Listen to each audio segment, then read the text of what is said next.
Now let us start with the new topic, motion in a plane, or as we can call it, motion in two dimensions. Now let us understand this with the help of a graph. Let us say that we have two axes. This is x and this is y axis, and there is a particle which starts from A and it moves like this. It is starting from A, it is moving till B. Now in two-dimensional motion, as we can see in this graph, particle's position is changing with respect to x-axis and y-axis at the same time. If I take any point, let us say at this point there will be some value of x on x-axis and some y coordinate, so some value on y-axis. If I shift this point towards this side, then the value of x will change and the value of y will also change. So that means when a particle is moving in a two dimension, its value on x-axis and on y-axis will change simultaneously. So we can understand this in a way that two-dimensional is a combination of two one-dimensional motion. We can write it is a combination of two one-dimensional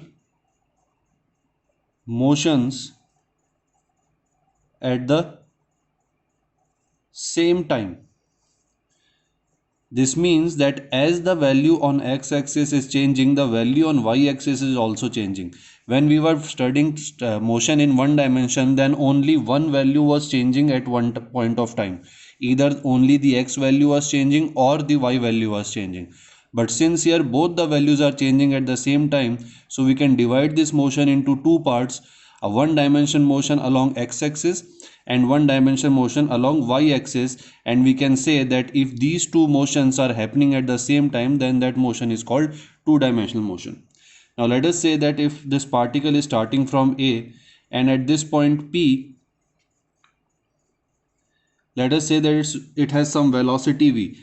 Now as the particle is going like this, so at this point the velocity will be given by v, by this tangent. Let us say that this is the velocity vector. Now we have already studied resolution of vector, so we can divide this v into two parts, into two rectangular components along x-axis and y-axis at some angle theta. Now we have already studied that this particular component will be v cos theta and this will be v sin theta. So we can say that this v cos theta, here it is the x component of this velocity, or we can write it as vx, and v sin theta, this is the y component of the velocity, which is v sin theta, and it can be written as vy. So we can write that Vx equals to V cos theta, x component of V, and Vy equals to V sin theta, which is the y component of V.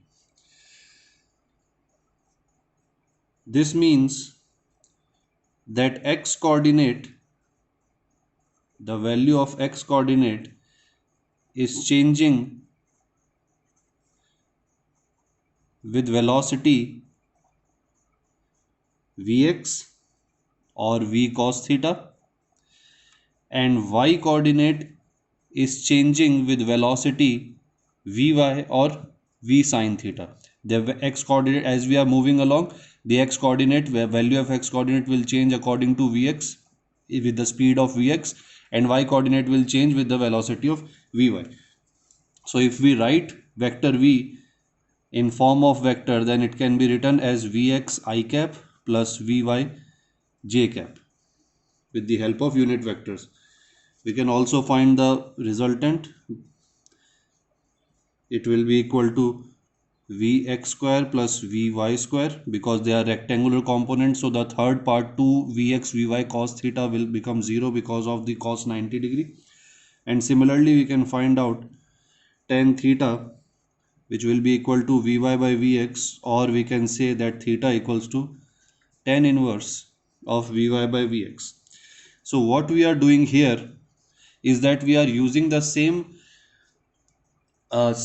concept of one dimensional motion, but it is applied on both x and y axis together. So we can write a note here. We can say that a two-dimensional motion can be analyzed by splitting it into two rectangular or two perpendicular 1D motions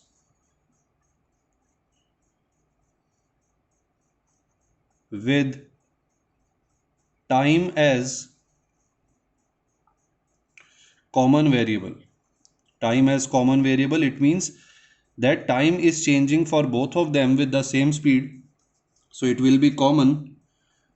You can write that x and y are changing, both of them are changing with time. So time becomes a common variable between x and y, and a 2D motion can be analyzed by splitting, as we split this v into two parts, two perpendicular 1D parts, and both of them can be separately analyzed with time as the common variable. So along x-axis we will have various parameters to analyze. We will have Vx, which is given as dx by dt. We will have Ax, acceleration along x-axis, which will be given as dvx by dt, which is also can be written as dvx by dx, as I have already told you in one of the previous video. Similarly, along y-axis the motion can be analyzed. The velocity along y-axis will be dy by dt. Acceleration along y-axis will be dvy by dt, or it can also be written as vy dvy by dy. So all we are doing is we are applying the same concepts which we studied for one-dimensional motion, and we are applying them along x-axis and y-axis at the same time. Let us understand this with the help of a question. Let us say that there is a particle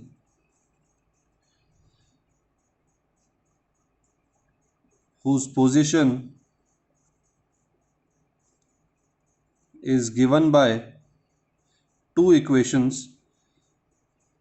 One is in x, which is 4t square plus 2t plus 3, and y, which is 5t plus 7. So the position of particle is changing by according to these two equations, these two position equations. The first equation will give us the position along x-axis, and this will give us the position along y-axis. As both of them are dependent on t and they are happening together along x and y-axis, this means this is a two-dimensional motion. We can say it from here directly that it is a two-dimensional motion. Let us say that we have to find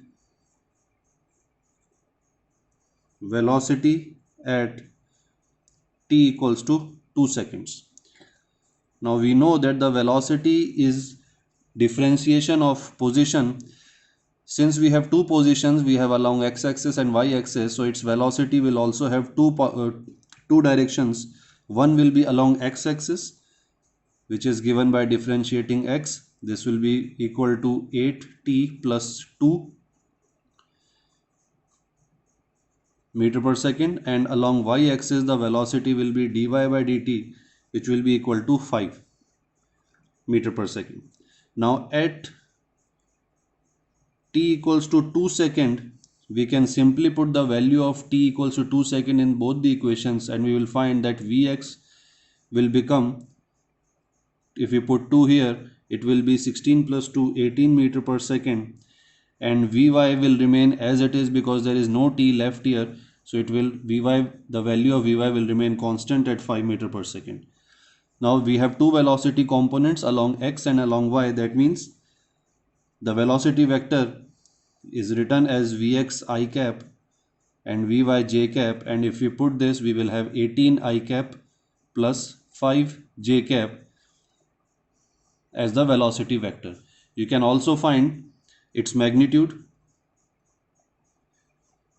This will be equal to 18 square plus 5 square. You can find the value. The direction can also be written. Direction of V with x-axis, let this direction be theta, then it will be given by tan inverse 5 by 18. So we can see here that all we are doing here is applying concepts of 1D along x and y axis simultaneously.